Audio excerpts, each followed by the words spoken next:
tabletop review time. This is the Ganzo, or Ganzo, however you want to pronounce it, G717. Why? And why indeed? I'm gonna get to that in just a second.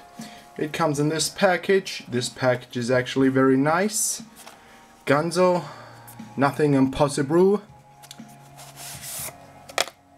Cardboard thing slips off. Then you have a box. It opens like this. In it you have, you know, this fake satin chemical pouch. Some silica gel. So that's the garbage. And there's more garbage, because this knife is garbage.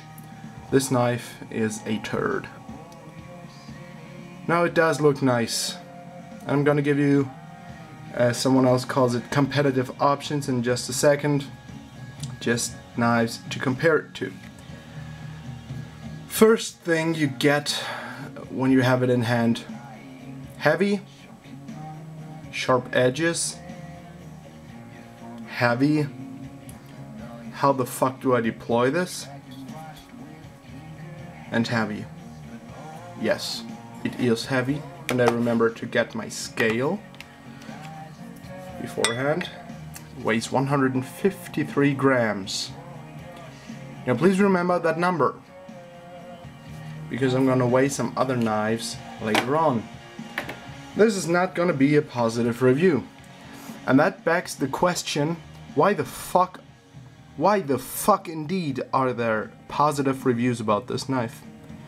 Because it seems like, and I'm not trying to bash all my German fellow knife lovers, but all the German dudes I watched on YouTube reviewing this blade are fucking turds. They have no fucking idea about knives, no idea about how the criteria, you know, how the criterias are in order to make a good knife.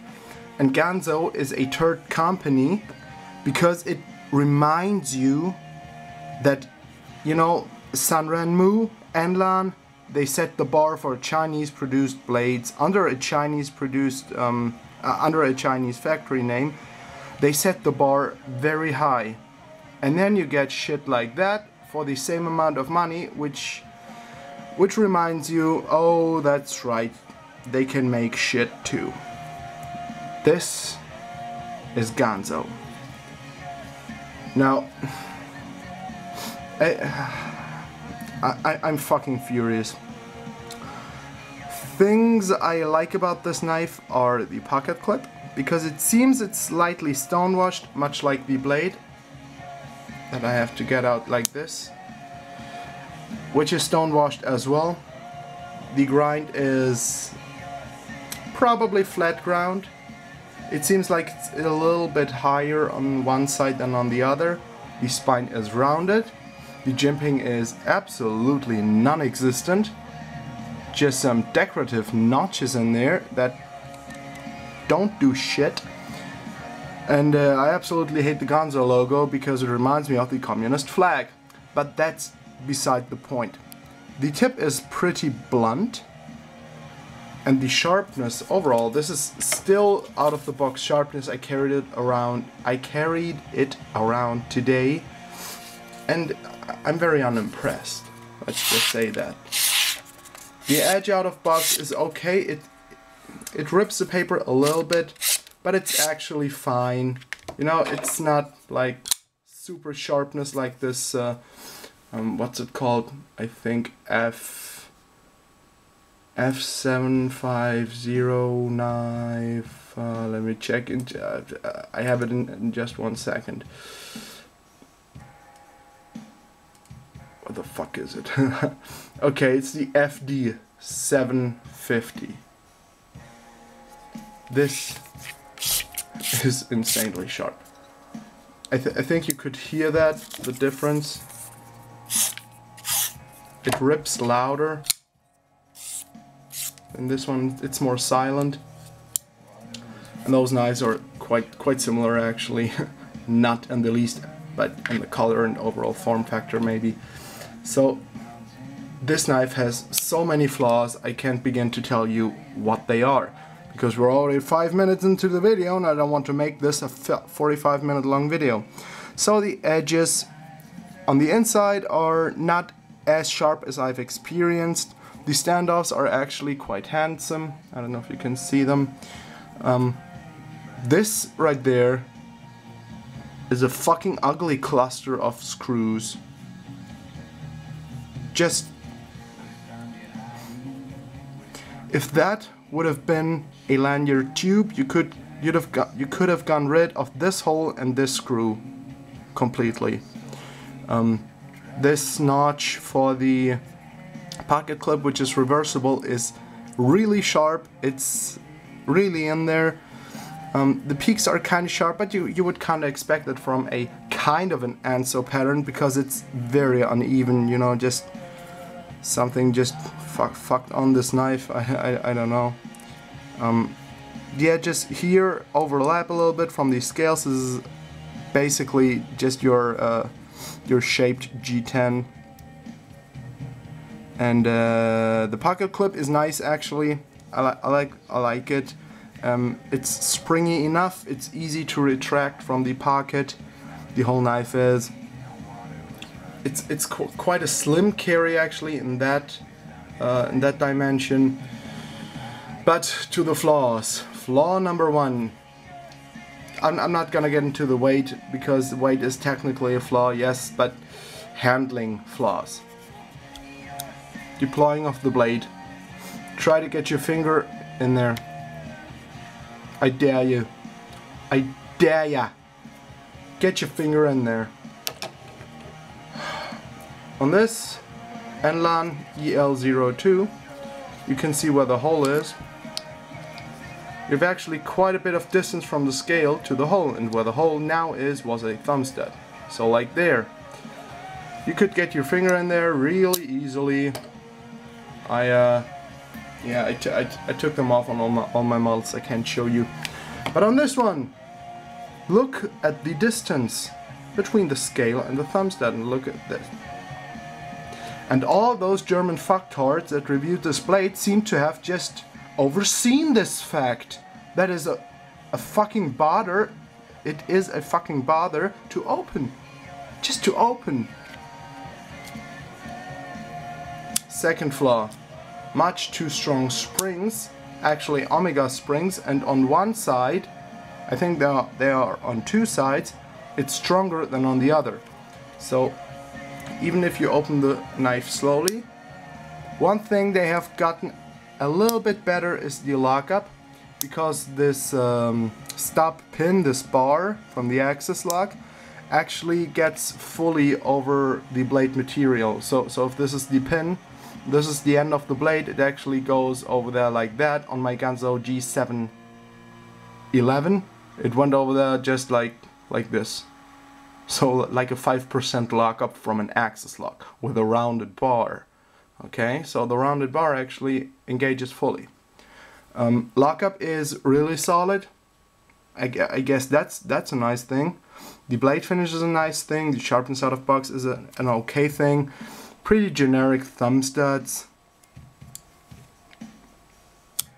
And now let's get to the springs. You have to overcome an insane detent, first of all.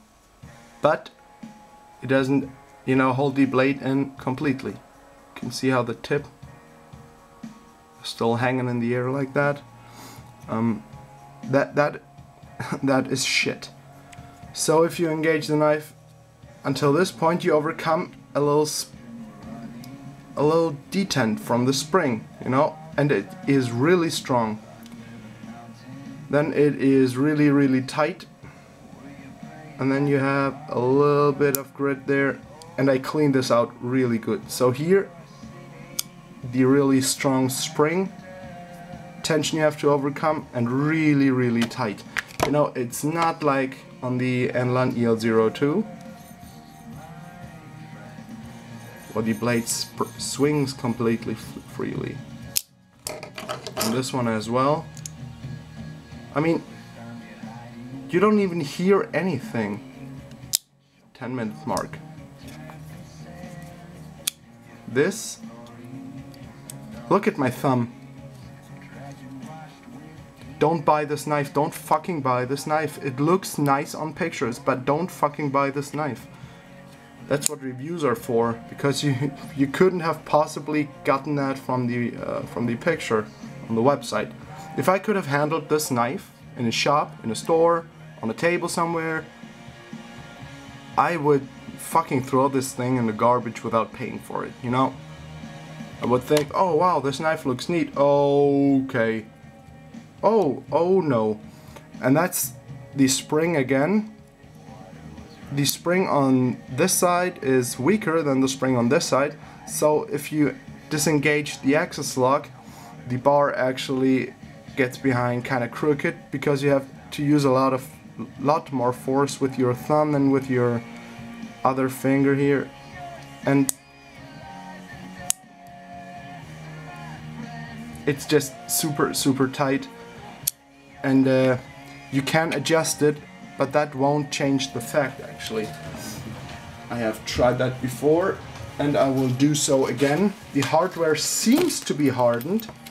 Let me just show you with the right Torx bit. It is of course held together with Torx screws. Let's get this paper out of the way. That's kind of ugly.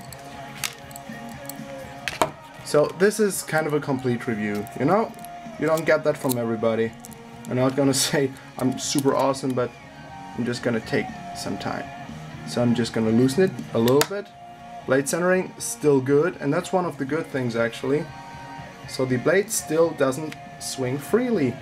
It's still very tight. Lockup is wiggly now, and it didn't do anything, you know? Literally, didn't do anything.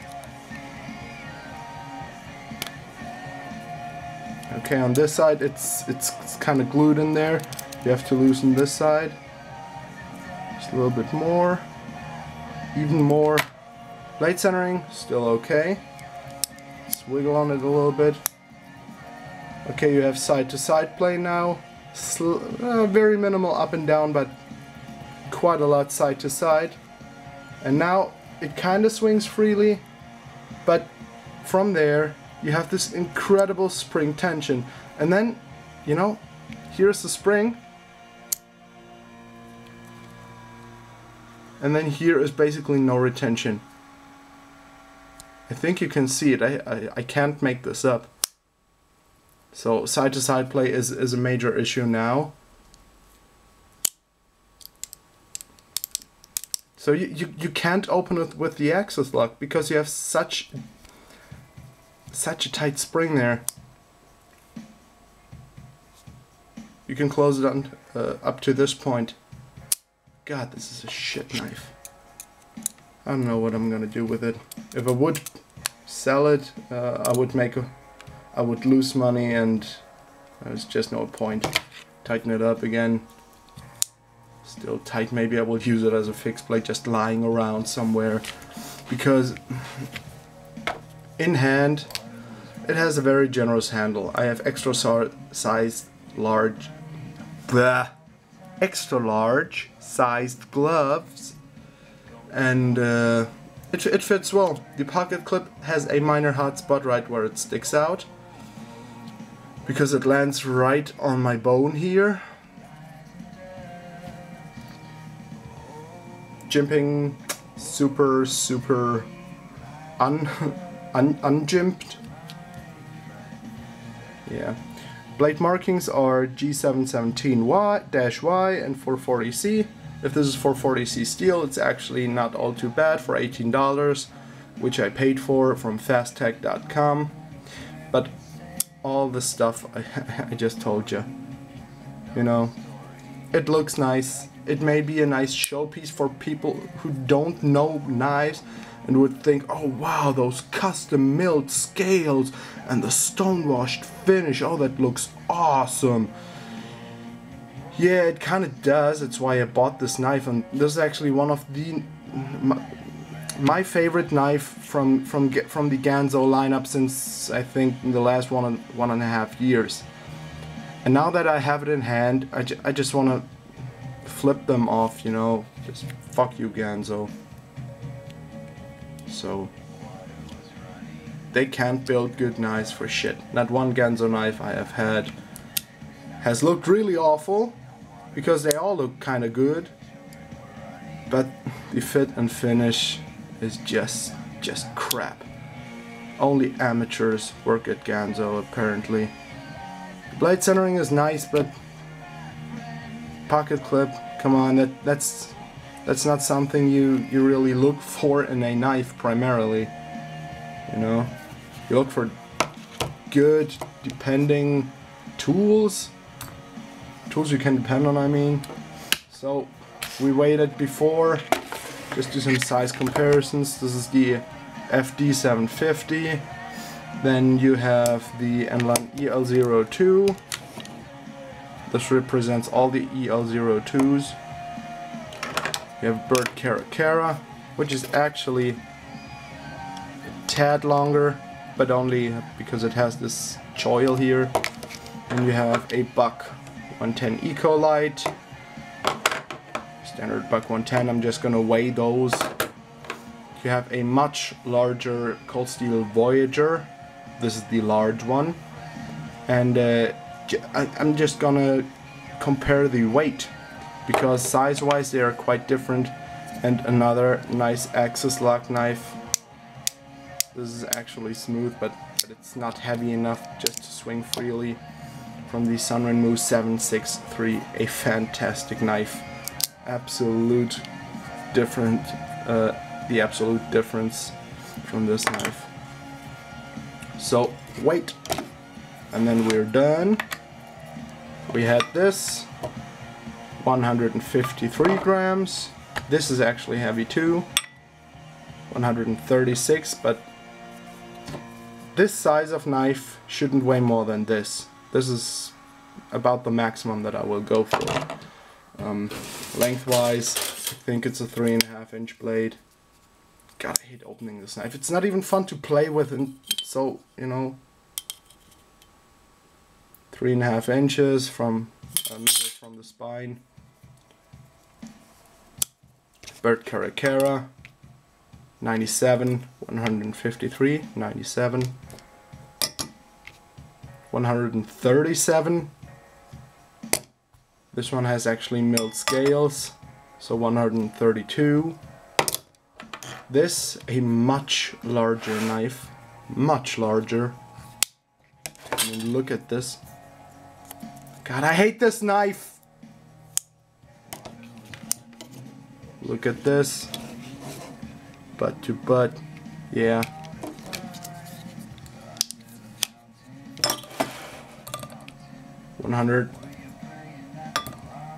and 33 grams. 20 grams lighter, it's I think 2/3 of an ounce or something. God, I hate this knife. This much smaller knife, aluminum scales, 64 grams. And this much larger Buck 110, the Eco Light, 117. This is light and fucking sturdy for the size. And it's really larger by a lot. The Buck 110 Classic. Okay, this is I think 11 ounces or something, or 7. I don't know. You see it in grams here. 210 grams. And an Opinel, which is basically the same size as well. I think it's a 3-inch, as opposed to. No, you can really compare the sizes of the cutting edge. Handle is a little bit more generous on the Ganzo, but weight, yeah, come on, that's a real featherweight. So really heavy, especially for the size. Very sticky, very stiff, incredibly awful springs used. Very, well, not very, they did not think about this when they designed this knife. Apparently nobody in the factory ever opened it, because it's really awful to open. It's not fun to play with. The axis lock doesn't work at all. And it's just awful. So everybody who made a positive review about that, you must have experienced the same thing with this blade, because you don't have, this is not a quality issue. This is on every knife here. The weight is on every knife. Maybe the springs are kind of different, but I would not assume so. But this